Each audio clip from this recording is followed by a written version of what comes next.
Може ли майката да е хищник? Естествено, майчинството не е гушкане и песнички. Майчинството е вербовка. Фаза първа. Ерозия. Бащата се прибира уморен. Перфектно. Поглеждаш детето многозначително. Децата четат погледи по-добре от думи. Ти не го лъжеш. Ти му даваш обектив. Фаза втора. Изолация. Всяка игра с татко е загубено време. Всеки негов подарък ефтин. Авторитетът не се срива с експлозия. Той се изтрива с гумичка.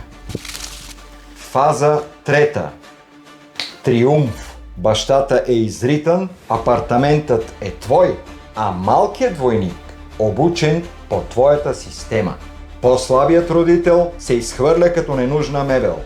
И когато твоето творение порасне и спре да ти вдига телефона, ще знаеш, че системата работи.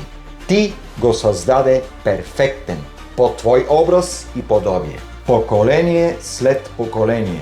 Това е истинското наследство.